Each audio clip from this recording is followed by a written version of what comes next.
Shalom, saudara-saudara yang diberkati Tuhan. Sebelum kita merenungkan kebenaran firman Tuhan, mari kita bersekutu di dalam doa. Bapa di dalam Yesus, terima kasih ya Tuhan, kami puji, sembah, dan muliakan nama-Mu yang senantiasa boleh memelihara kehidupan kami sampai saat ini. Kami bersyukur Roh-Mu memimpin kami untuk memperdengarkan dan mendengarkan firman Tuhan.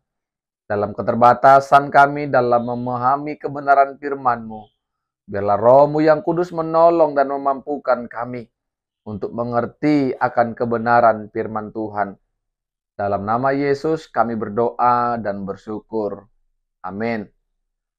Saudara-saudara yang diberkati Tuhan, firman Tuhan menyapa kita pada saat ini dari Perjanjian Baru, Lukas pasal 7 ayat 41 sampai 50. Lukas pasal 7 ayat 41 sampai 50. Kami akan bacakan firman Tuhan bagi kita, demikianlah firman-Nya. Ada dua orang yang berhutang kepada seorang pelepas uang, yang seorang berhutang 500 dinar dan yang lain 50. Karena mereka tidak sanggup membayar, maka ia menghapuskan hutang kedua orang itu. Siapakah di antara mereka yang akan terlebih mengasihi dia? Jawab Simon, aku kira dia yang paling banyak dihapuskan hutangnya. Kata Yesus kepadanya, betul pendapatmu itu. Dan sambil berpaling kepada perempuan itu, ia berkata kepada Simon, engkau lihat perempuan ini. Aku masuk ke rumahmu, namun engkau tidak memberikan aku air untuk membasuh kakiku. Tetapi dia membasahi kakiku dengan air mata dan menyekanya dengan rambutnya. Engkau tidak mencium aku, tetapi sejak aku masuk, ia tiada henti-hentinya mencium kakiku. Engkau tidak meminyaki kepalaku dengan minyak, tetapi dia meminyaki kakiku dengan minyak wangi. Sebab itu aku berkata kepadamu, dosanya yang banyak itu telah diampuni, sebab ia telah banyak berbuat kasih. Tetapi orang yang sedikit diampuni, sedikit juga ia berbuat kasih. Lalu ia berkata kepada perempuan itu, dosamu telah diampuni. Dan mereka yang duduk makan bersama dia berpikir dalam hati mereka, siapakah ia ini, sehingga ia dapat mengampuni dosa? Tetapi Yesus berkata kepada perempuan itu, imanmu telah menyelamatkan engkau. Pergilah dengan selamat. Amin. Saudara-saudara yang diberkati oleh Tuhan, tema kebenaran firman Tuhan yang akan kita gumulkan bersama-sama saat ini, dosamu telah diampuni. Dosamu telah diampuni. Saudara-saudara, bagaimana respon kita ketika kita melihat orang yang baru pulang dari penjara? Orang yang baru pulang dari penjara berarti secara sosial mereka akan disebut sebagai mantan narapidana. Mungkin mereka masuk dalam penjara karena perbuatan-perbuatan jahat yang pernah mereka kerjakan sehingga mereka harus ditahan. Seperti mencuri, kasus narkoba, membunuh, memperkosa, menganiaya, dan lain sebagainya. Ketika mereka sudah bebas dari penjara dan mereka sama berdampingan hidup dengan kita, apa respon kita, tanggapan kita melihat mereka? Apakah kita memandang mereka sebelah mata. Karena menganggap diri kita benar, diri mereka cacat atau pernah melakukan kejahatan, berarti mereka adalah orang yang berdosa. Atau itu yang kita lakukan.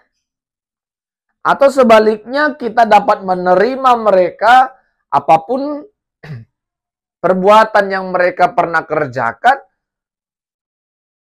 kita tetap menerima mereka, menganggap mereka seperti diri kita, dan kita tidak pernah mengingat kejahatan atau dosa yang pernah mereka lakukan. Itu semua tergantung dari kepribadian kita. Tetapi kalaulah kita menganggap saudara-saudaraku adalah pribadi yang hidup di dalam dosa, pasti kita juga akan bisa hidup berdampingan dengan mereka, bahkan menerima mereka, dan jangan pernah memandang mantan-mantan narapidana dengan sebelah mata. Atau kita mencoba mengesampingkan mereka, menganggap mereka orang berdosa, kita orang benar. Saudara-saudara yang diberkati Tuhan, itulah yang mau kita pelajari, kita renungkan bersama dari kebenaran firman Tuhan saat ini. Kalau kita baca ayat sebelumnya, ayat 36 sampai 40, peristiwa ini terjadi, perkataan Yesus ini terjadi bermula ketika Yesus diundang makan oleh orang Farisi yang bernama Simon. Ketika Yesus sampai di rumah Simon dan menikmati jamuan makan yang telah dihidangkan di hadapan Yesus, datang seorang perempuan yang terkenal sebagai seorang pendosa, seorang berdosa. Karena apa yang dilakukan, apa yang dikerjakan oleh perempuan itu adalah salah di mata Tuhan, sehingga perempuan itu dikenal oleh masyarakat sekitar sebagai perempuan yang berdosa. Tetapi kita melihat apa yang dilakukan perempuan berdosa ini kepada Yesus. Perempuan itu datang dekat Yesus dan dia berlutut di kaki Yesus, dia menangis di kaki Yesus, dia menyeka kaki Yesus dengan rambutnya, dan perempuan itu juga mencium kaki Yesus dan meminyaki kaki Yesus dengan minyak wangi. Itulah peristiwa sebelumnya. Sehingga ayat 41 sampai 50 ini menjelaskan agar orang-orang yang melihat perbuatan perempuan itu dapat menerima apa yang dilakukan perempuan itu dan mengubah pola pikir atau pola pandang mereka terhadap perempuan tersebut. Ada dua orang yang berhutang kepada si pemilik uang. Satu hutangnya 500 dinar, yang kedua 50 dinar. Yang kedua orang ini tidak dapat membayar hutangnya. Sehingga si pemilik uang menghapuskan hutang kedua orang ini secara bersama-sama. Dari contoh ini Yesus bertanya, menurutmu Simon, manakah kasih yang paling besar kepada dia? Simon menjawab, menurut pendapatku orang yang paling besar dihapuskan hutangnya, dialah yang memiliki banyak kasih kepada si pemilik uang tersebut. Mendengar pendapat Simon itu, Yesus merespon, pendapatmu itu benar. Kenapa Yesus katakan membenarkan pendapat dari Simon orang Farisi itu? itulah yang sedang dikerjakan oleh perempuan yang berdosa itu. Perempuan berdosa itu mengakui dan menyadari kalau dosanya begitu banyak dan besar, sehingga dia dijuluki sebagai seorang perempuan berdosa.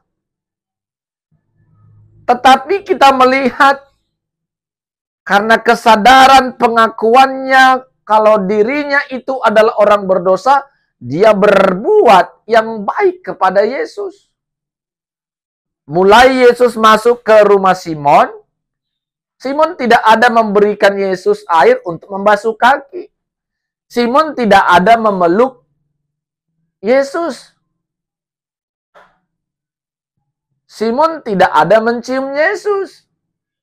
Simon juga tidak memberikan minyak wangi untuk di kepala Yesus. Tetapi perempuan itu melakukan apa yang tidak diperbuat oleh Simon.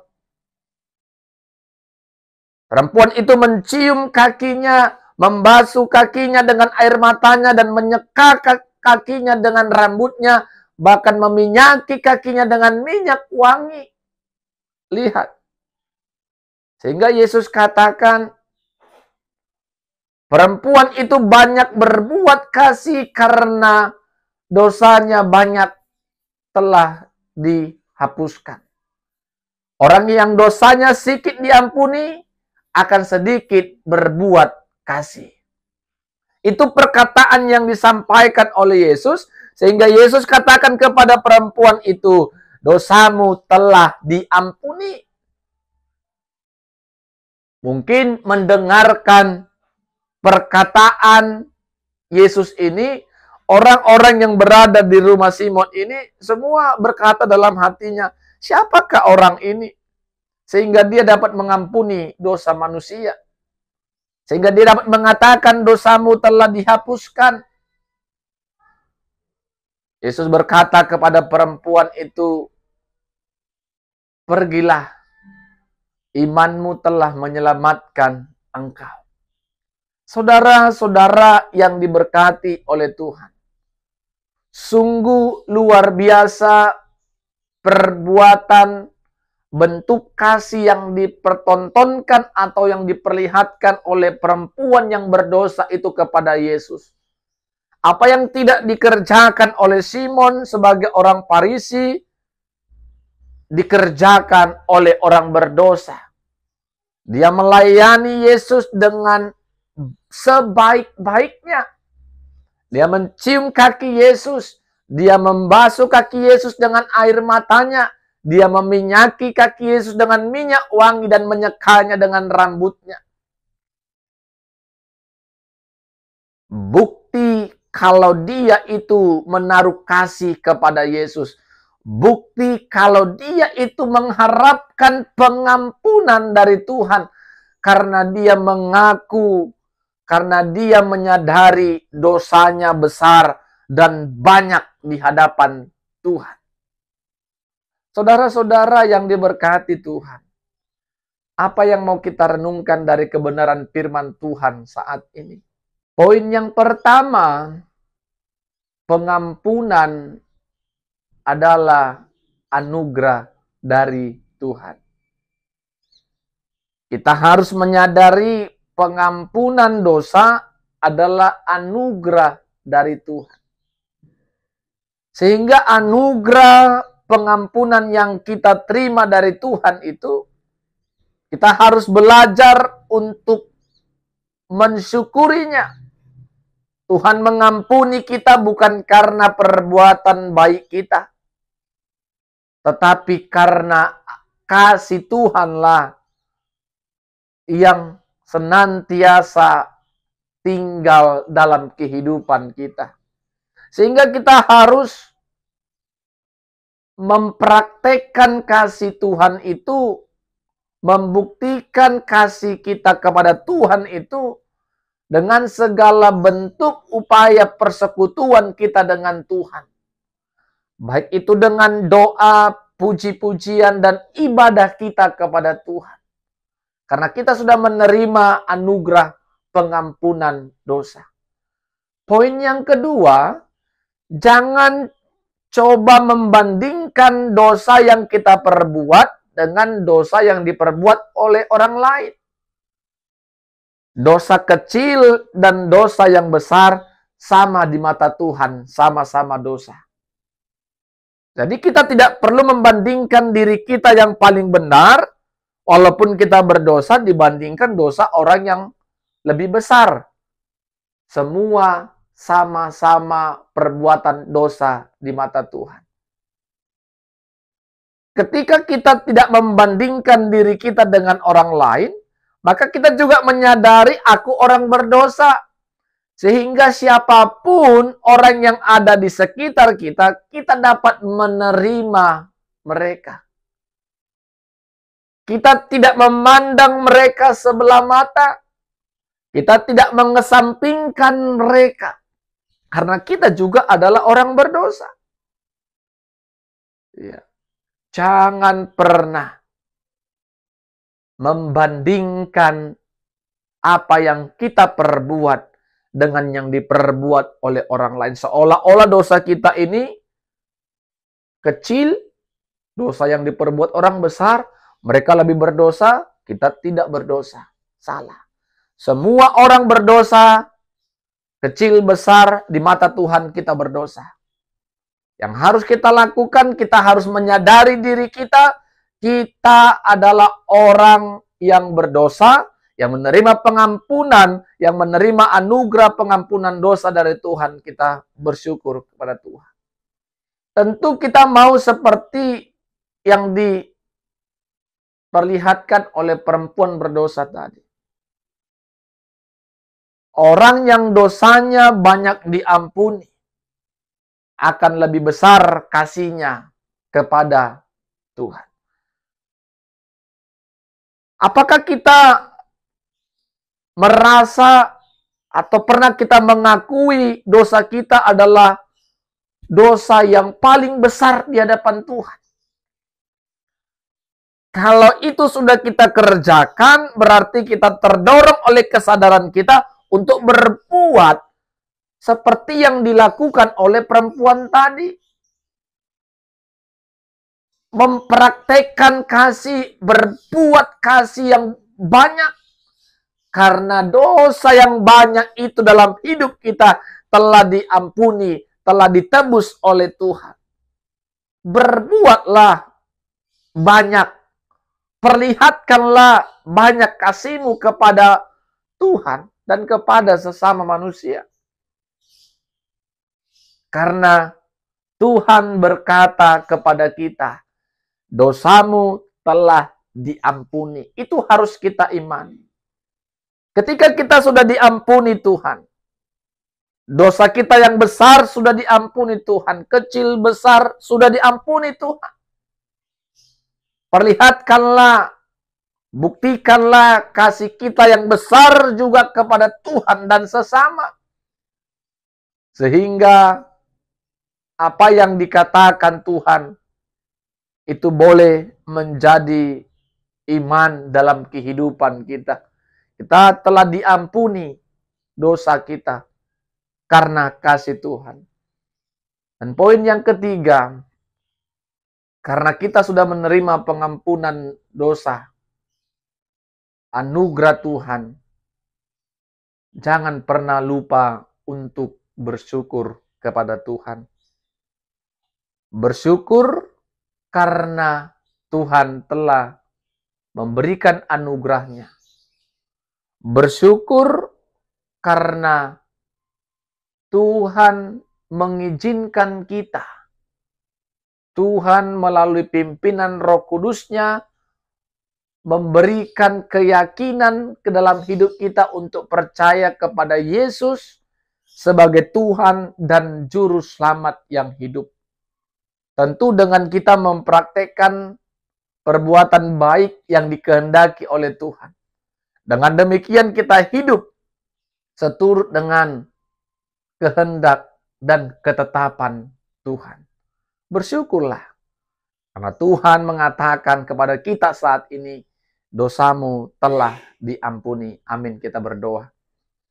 Terima kasih buat kebenaran firman-Mu ya Tuhan. kami bersyukur Engkau telah mengampuni dosa kami. Itu bukan karena kekuatan kami, kehebatan dan kebolehan kami. Tetapi anugerah pengampunan itulah yang kami nikmati saat ini. Ajari kami untuk membuktikan kasih Tuhan itu dengan kami berbuat apa yang menjadi kehendak Tuhan dalam hidup kami. Roh Kudus Tuhan menolong kami untuk melakukan kebenaran firman-Mu. Dalam nama Yesus kami berdoa dan bersyukur. Amin. Shalom, saudara-saudara. Tuhan Yesus memberkati kita semua.